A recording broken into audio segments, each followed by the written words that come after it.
Hey everyone, welcome to Kimchica Plays. This is my channel. I'm Kimchica, and this is where I highlight, review, and celebrate all things indie games. Today I'll be highlighting 5 titles that you definitely should not miss, and these are 5 titles that all came out quite recently. In fact, they came out this past July. So if you're looking for an indie game, definitely check these out. As always, I'd love to hear what you think in the comments below, or if you have titles that you've played this month that I have missed out on, be sure to mention them because I have found so many wonderful games from your recommendations. So, without further ado, let's jump into it and see what I think you should definitely check out. Semblance. This is the squishiest puzzle platformer to ever have been released, and it takes the word platforming to the next level.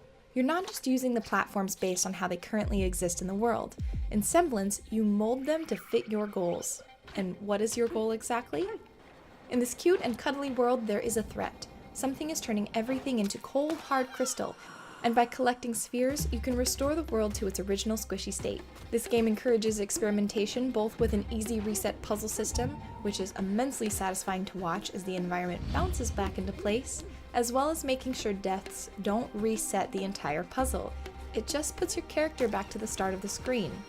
That, coupled with the ability to take on any puzzle in the game from the start, and skip a few puzzles if you need to come back to them later, allows this unique and challenging platformer to remain accessible to all sorts of gamers, even if precision platforming isn't your strength.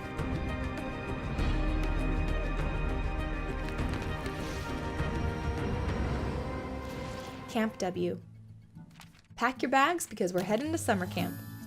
In this adventure game, you play a young witch experiencing their first summer at overnight summer camp. A human summer camp, no less. No magic. While your days will be spent making friends and trying to fit in while at the same time concealing your magical identity, a larger mystery awaits for you to solve. This is an adventure game about choices. You'll be able to choose your character, Lai or Lil, find new friends, pick the summer classes you attend, and the responses you'd like to provide. That, combined with a ton of collectible badges, spells, and memories, means this is a title you'll be encouraged to play multiple times over to get the complete experience. The art reminds me of both a Saturday morning cartoon and those little golden picture books from my childhood, and it fits that camp mood wonderfully. And the original music is by the incredible Davy Thomas Tucker. So, welcome to Camp W. Bomber Crew. While this game has been out on Steam for a bit, the Switch and Atomic release went live this July, so I thought I'd feature it here as well. The Flying War game sim, for people who hate flying war games, Bomber Crew was an unexpected hit for me in particular, because I generally avoid games with planes in them. It's a bit of a bias, I admit, but the playful visuals of Bomber Crew intrigued me, the sim aspect hooked me, and the combat was actually really fun, so here we are.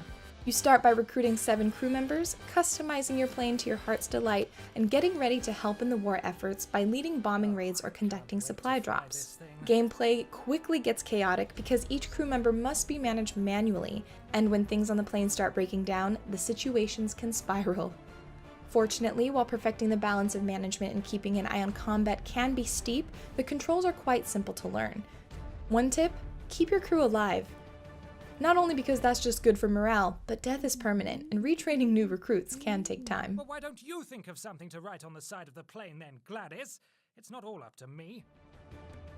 Rising Dusk. Another title that takes platformers and provides a little twist. Rising Dusk is a beautifully animated pixel title set in a world of Japanese folktales and the yokai. Tamako, a young girl, spies one of the yokai but ends up trapped in the liminal state of dusk in the world of yokai and must reach the mountain on the horizon to find a way back home.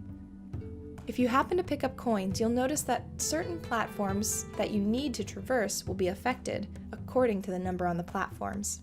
Certain blocks will need coins to be used while others will disappear if you have more than the number specified. In some stages, you'll have to completely avoid temptation to be able to make it through the level. That's right, you're supposed to avoid the coins. Fortunately, if you accidentally collect a few, Tanukis love coins and will helpfully rob them to lighten your load. There's even a coin dodging minigame that you can play with a friend locally, as well as lots of secrets and Easter eggs hidden throughout for those of you who like a good search. The yokai and cast of characters and environments are vibrant, the soundtrack is stellar, and who doesn't love a good test of self-control?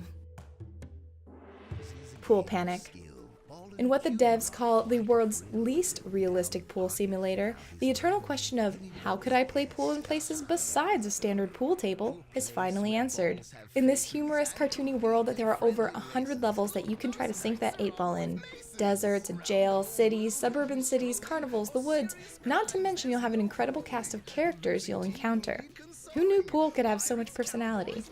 Who knew pool balls could have so much personality? You won't just be focusing on getting the ball in the pocket. Objectives range from things like going fishing and riding horses to even more strange things like stealing hats and raising the dead.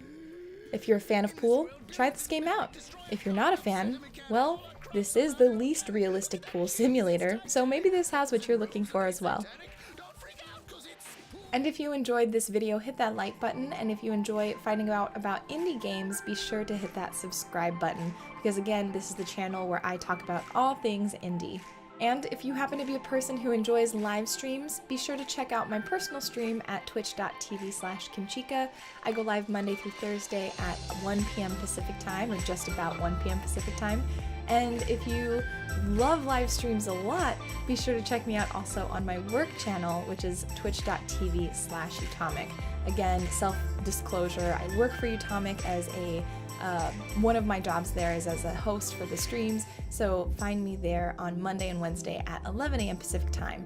Both channels involve me featuring indie games, so you'll come into both seeing wonderful people, wonderful games, and it would be awesome to see you join us. So I hope you guys have a wonderful day, that you're finding lots of indie games to play, and I will see you in the next video.